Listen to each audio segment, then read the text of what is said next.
Hey guys, it's your average lady here, back at it again with another video. In this one, we are gonna have what one might call the part 2 of our One Couple, Two Houses speed build mini-series. And in this one, we're building Looking For's house. Now, for someone that might not be familiar with my Let's Play, I'm currently doing a legacy challenge, and Looking for Love is the heir of the first generation, and she is dating Audra, of which we built another house last week. And now we're building Looking for Love's house, and she's somewhat of an artist. Actually, she is in the art career, and her aspiration is to be an artist, so she's a little eccentric. And I decided to build a house to reflect that eccentricity using a slightly more modern style than what I usually build. I also tried to give the house a little cachet by using platforms and half walls to make the roofs different levels. And don't worry, this thing is not gonna be floating in the air. I'm gonna put columns down to hold it. Problem I had with columns is that base game columns suck. Also, it did that, which was painful. And so I had problems making the columns. Yeah, what I did to go around the problem is I just put columns down and I just put a trim down around the house and called it a day. It was fine. Now for the exterior, since we were in the cube modern stylish, I wanted to make it black and white, but black and white can sometimes be boring, so I think I added a touch of color as well. You'll see. For a roof, I decided to add a metal roof and a flat roof because, well, if you've seen the last video, which I recommend you do, you will notice that I am terrible at making roofs. And so I decided not to push my luck and just make a flat roof. I think it also fit the cube aesthetic of this house. I don't know if cube is an actual aesthetic, but just bear with me. I also decided to make it a little more asymmetric, because that's always fun. Now this house, I didn't think it through that much. And so it's 3 big squares that are 4 by 4. That means I have 16 tile by cube. That means 48 total tiles. And that's not that much space. I think if I had the Tiny Living expansion pack, it would be considered a small home. I think the tiers are 32 tiles, 64 tiles, and 100 tiles. So I would be a small home. And no, a tiny home. 32 and less is micro, 32 to 64 is tiny, and 64 to 100 is small. So this would have been a tiny home. And it kind of showed when I tried to furnish it, especially since I only have base game, so I don't have the furniture that comes with Tiny Living. That makes it very easy. Well, not very easy. That make it a lot easier to actually, build tiny houses. I just had to deal with my base game self. But I think it worked out in the end.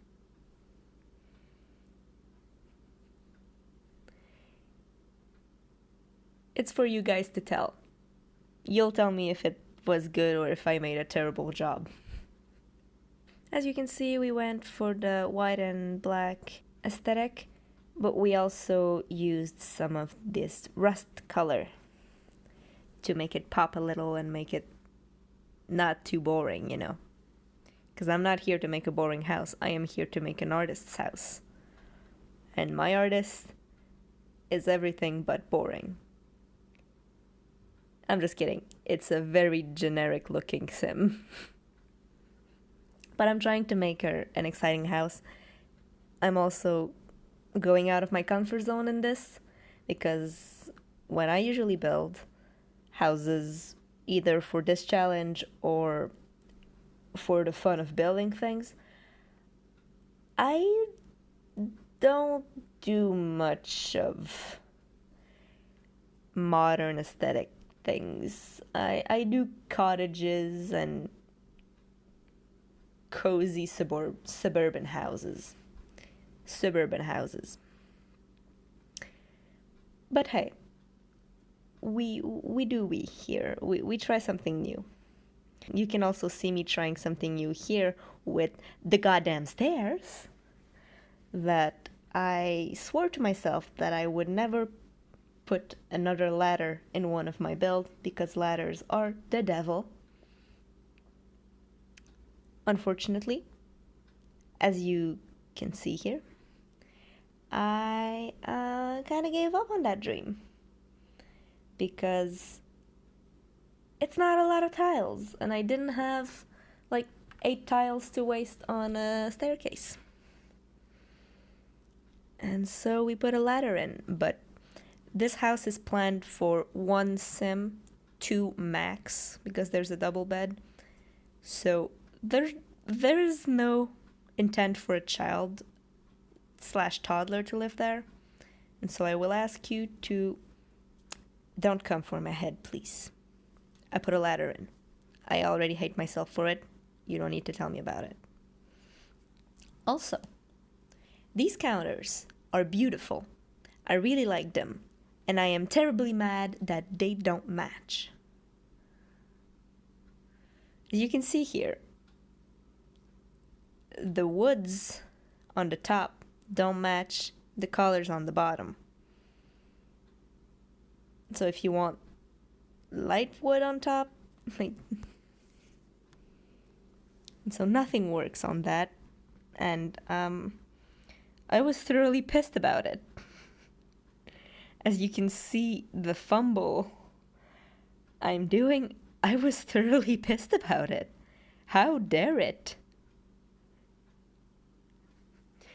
I got over it pretty fast. I wanted a corner piece, but then I was made aware by The Sims that this was not possible. And so I used the small counter. You cannot cook on this counter, unfortunately, which is why I put islands there. I am pretty sure you can cook on islands. But I might need to fact check that. But yeah, I tried to double down on islands, making it my kitchen table and my counter space. I hope this works. I haven't playtested it yet. And that made for a little empty corner there. And I didn't fill it right away because my plan for this house was to make it functional first, very bare and functional, and then add clutter. Because as someone who does a lot of sewing, I can consider myself as a craftsperson-ish. And boy oh boy, do I have a lot of shit related to my crafts. Like, my sewing stash is weird because I tend to keep holding on to stuff because, well, it might be useful in one of my crafts. And so for now, because I'm in the early stages of sewing, it's not too bad. It still fits in like 2 bags in a box, so we're fine for now. But I can easily imagine that when you've been doing this for a couple years, you must have so much shit. And therefore, I wanted this house to reflect that a bit. And I wanted to put a lot of clutter in to make it more realistic that this is an artist house and she has stuff for her craft. Now, I completely sidetracked. This is the bathroom because I had a big plan in my mind that the orange cube was going to be the bathroom, the white cube was going to be the crafts room, and the black cube was going to be the living and kitchen space. And in that beautiful plan that I had in my mind, I completely forgot about bathrooms. And so now I had to find a way to fit a bathroom in there.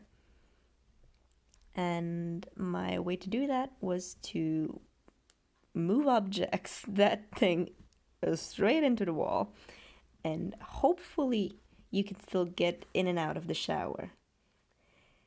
Once again, I have not play tested this because I'm a dummy, and so we don't know yet if it's functional. I'll have to playtest that at some point, but for now we hope. I know there's probably a better way to make a four tiles bathroom, but that's the way I found. It's probably not the most efficient, but it is what it is. If it's functional, it's gonna be great. If it's not functional, well, I'm gonna have a problem and I'm gonna have to rethink some of that floor plan. But for now, it was fine. Next room I had to build was the crafts room, and of course I needed an easel because, well, she's a painter, and so I kind of needed the easel. I decided to put it in a corner with a lot of windows because that way she can paint from reference and take pictures outside, which is nice. And then I had a little brain fart that turned out pretty good, and I decided I wanted to make the space under the easel stone. Why, you may ask? Well, that's a great idea, and I do not have an answer. I don't know what went through my mind.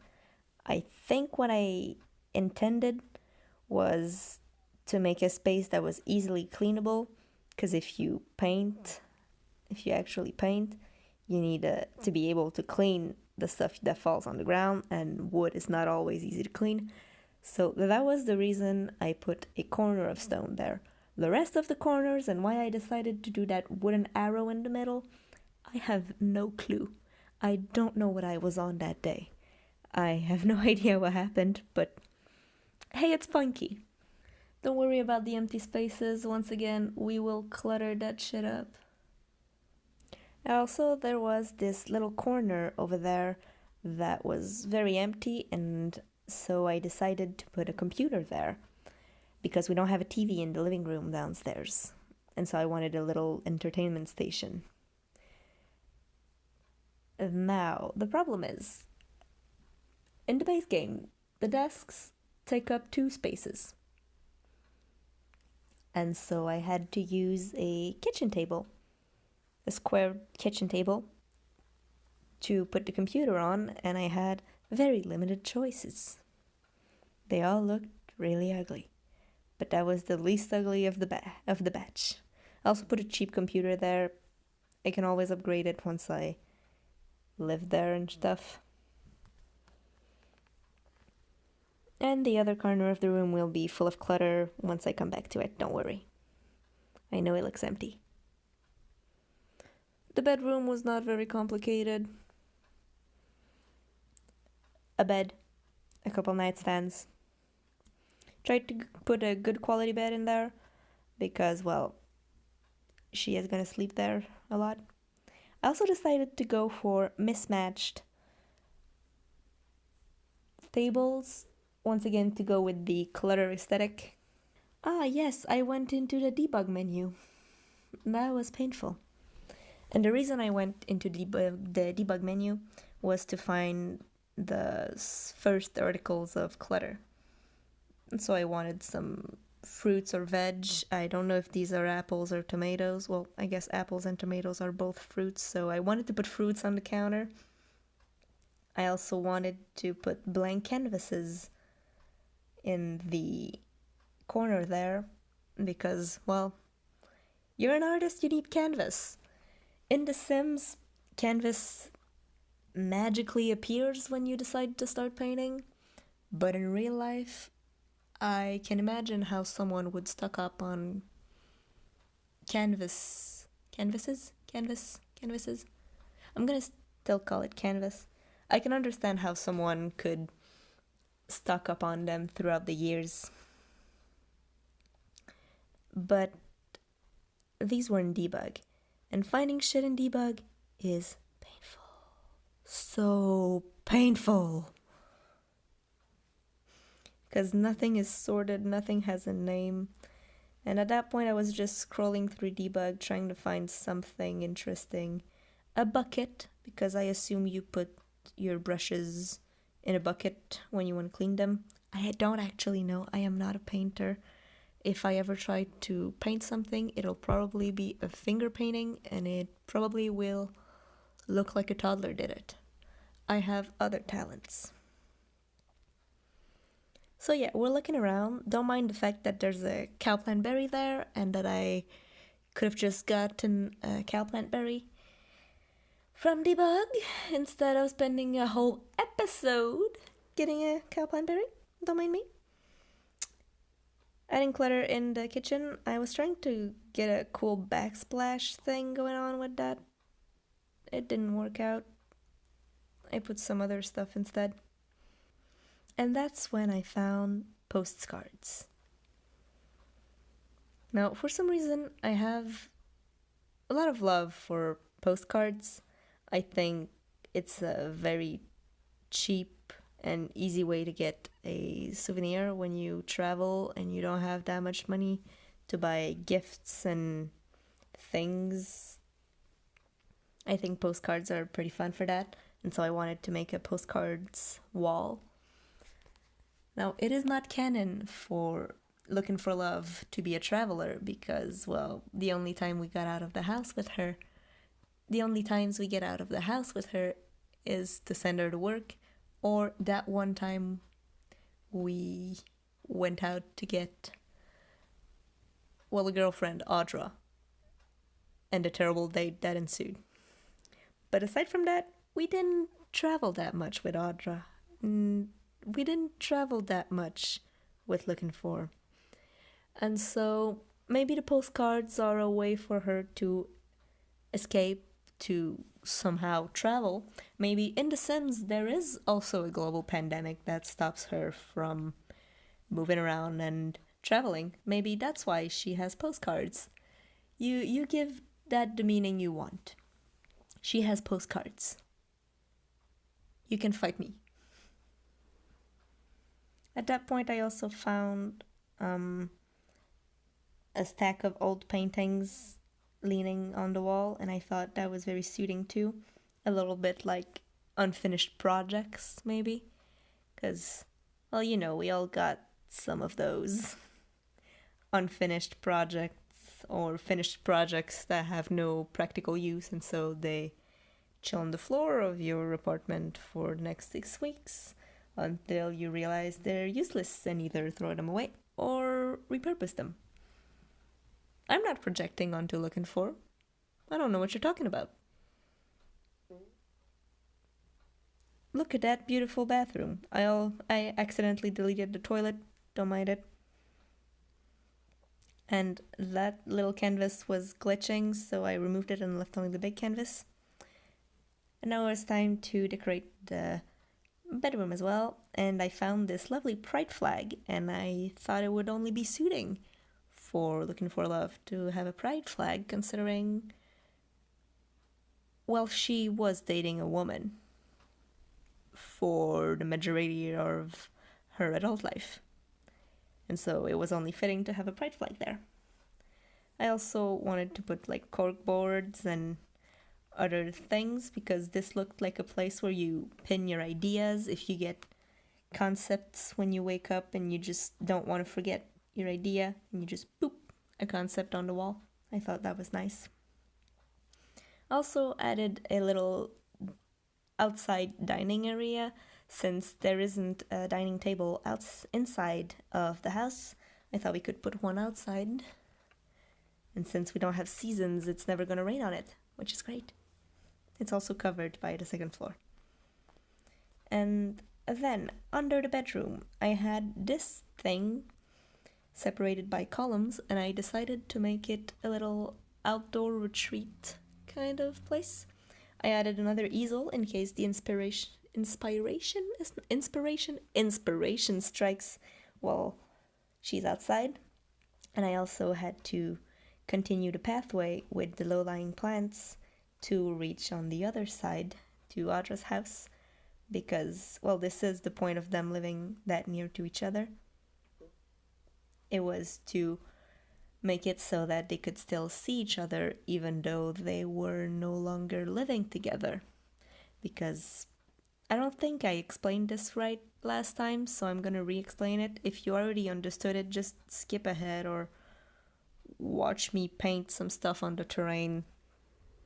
I don't know. You do what you want with your ears. But basically, we started dating Audra at the beginning of the Legacy Challenge because, well, it was the first sim we saw. And we were like, yes, she looks nice.